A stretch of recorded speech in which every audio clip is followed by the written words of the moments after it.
todos, bienvenidos a estos estudios sencillos de la Biblia, queridos amigos y amigas. Estamos hoy con todos vosotros para estudiar el tema 423 y para estudiar el capítulo 11 del libro de Proverbios.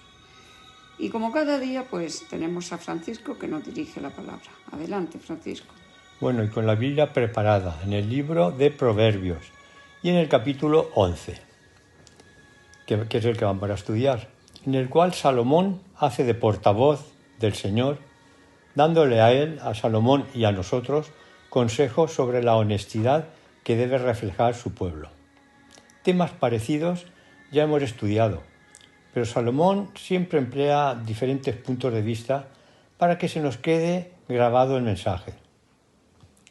Dice así el primer versículo: el peso falso es abominación a Jehová, mas la pesa cabal le agrada.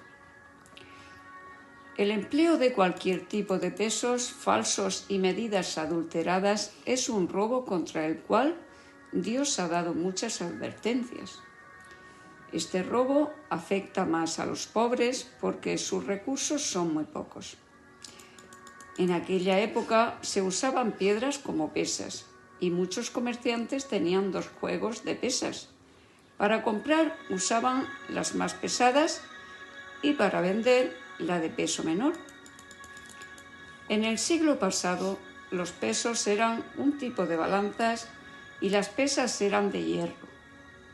Como al fundir el hierro era difícil acertar en el peso, lo regulaban con un poco de plomo debajo de las pesas, por lo que el comerciante podía modificar el peso simplemente con poner menos plomo debajo.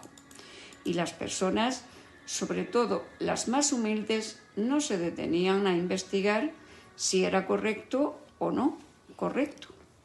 El versículo 2 dice: cuando viene la soberbia, viene también la deshonra, mas los humildes está la sabiduría. En la raíz del primer pecado estuvo la soberbia. Cuando Lucifer se enorgulleció con su hermosura y su sabiduría, el pecado se desarrolló misteriosamente en él. Respecto a la humildad, la persona humilde recibe ricos tesoros de gracia, porque está dispuesto a aprender y siente la necesidad de Dios. El versículo 3 nos dice así: la integridad de los rectos los encaminará, pero destruirá a los pecadores la perversidad de ellos. Pues cuando uno ha entregado el corazón al Salvador, no necesita tener miedo de descarriarse. Por otra parte, la persistente desobediencia del pecador hace que cada vez se aleje más de Dios. Leo el versículo 4, que dice: no aprovecharán las riquezas en el día de la ira, mas la justicia librará de muerte. Al parecer, las riquezas proporcionan muchas ventajas a los ricos, quienes tienen más privilegios que los pobres. Por eso se hacen a la idea de que sus riquezas les conseguirá el favor de Dios en el juicio venidero. Pasamos ahora al versículo 8, que dice así: el justo es librado de la tribulación, mas el impío entra en lugar suyo. En repetidas ocasiones se ha demostrado la veracidad de este proverbio. Los egipcios se ahogaron en el Mar Rojo. Mardoqueo escapó de la horca, pero murió en ella Amán, el que la había preparado. Daniel salió ileso del foso de los leones, pero sus acusadores perecieron allí. El remanente del pueblo de Dios será condenado a muerte por la unión de todo el mundo impío bajo la dirección del falso Cristo, pero siempre será librado y en su lugar serán destruidos sus perseguidores. Leo el versículo 9, que dice: el hipócrita con la boca daña a su prójimo, mas los justos son librados con la sabiduría. El que es justo y recto, que conoce a Dios y sabe cuál es el camino de la justicia, empleará ese conocimiento para escapar de la trampa. Su fama de justo bastará para librarlo de las falsas acusaciones de su enemigo. Versículo 10. En el bien de los justos la ciudad se alegra, mas cuando los impíos perecen hay fiesta. La comparación está clara. El buen testimonio que tienen los justos proporciona felicidad a las personas. Sin embargo, los impíos que viven para maltratar a estas personas están deseando que perezcan los impíos. Estas están deseando que perezcan los impíos para que los dejen tranquilos. Este ejemplo también sirve para el versículo 11.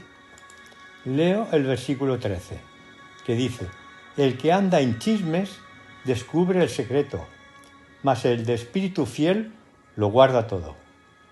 Algunas personas parecen estar dominadas por los impulsos irresistibles de contar lo que otros no saben. El amigo fiel resistirá toda tentación de revelar confidencias, no solo porque lo ha prometido, sino también por el amor que tiene a su amigo y su deseo de no hacer nada que pueda perjudicarlo. Dice el versículo 17: a su alma hace bien el hombre misericordioso, mas el cruel se atormenta a sí mismo. El hombre bondadoso, dispuesto a ayudar y que generosamente auxilia a otros, emprende de ese modo el camino más seguro para ayudarse a sí mismo.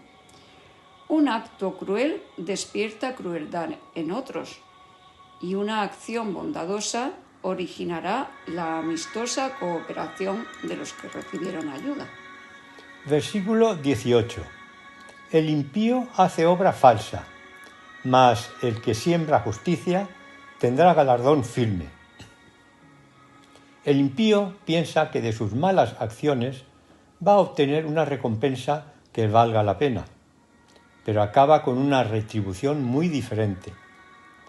El justo siembra justicia y recoge una cosecha tan segura como la eternidad. Leamos ahora el versículo 21, que dice así: tarde o temprano el malo será castigado, mas la descendencia de los justos será librada. A través de toda la historia de la lucha entre el bien y el mal, los impíos se han unido para oprimir al pueblo de Dios, pero han descubierto que el defensor de los justos es más poderoso que el gran engañador con el cual han hecho pacto. Bueno, continuamos con este capítulo tan interesante. Y leo el versículo 22. Dice: como zarcillo de oro en el hocico de un cerdo es la mujer hermosa y apartada de razón. Es trágico no mantener un carácter noble en un cuerpo hermoso. Esa tragedia afecta tanto a la mujer como a los que deben tratar con ella. Dice así el versículo 24: hay quienes reparten y les es añadido más, y hay quienes retienen más de lo que es justo, pero vienen a pobreza. No todo el que reparte aumenta sus bienes. Dar en forma descuidada muchas veces daña tanto al que da como al que recibe. Pero el propósito amable y bien pensado de usar los recursos para aliviar a los necesitados beneficia a los dos. Versículo 26. Al que acapare el grano, el pueblo lo maldecirá, pero bendición será sobre la cabeza del que lo vende. En tiempo de escasez, algunos retienen mercaderías para elevar su precio, con el propósito de lograr mayores ganancias a expensas de sus prójimos. Bien, pues estamos ya terminando y vamos a ver ahora lo que nos dice el versículo 28. Los discípulos se sorprendieron de que Cristo dijera que era difícil que un rico entrara en el reino. Los hebreos consideraban que las riquezas eran un indicio seguro de la bendición de Dios, pero muchas veces las riquezas se transforman en una trampa. Pues termino este capítulo, que ha sido un poco largo, leyendo el último versículo. Dice: ciertamente el justo será recompensado en la tierra, cuánto más el impío y el pecador.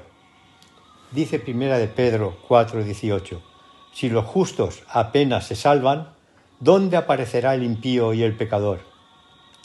En el desenlace del plan de Dios, los justos recibirán la recompensa final en esta tierra, y los impíos recibirán también su castigo en este mismo lugar. Un capítulo extenso este. Hemos omitido algunos versículos, pero vosotros podéis estudiarlos, pues no son muy complicados de entender. Mañana continuaremos estudiando este libro de sabiduría con el tema 424. Bendiciones y hasta mañana.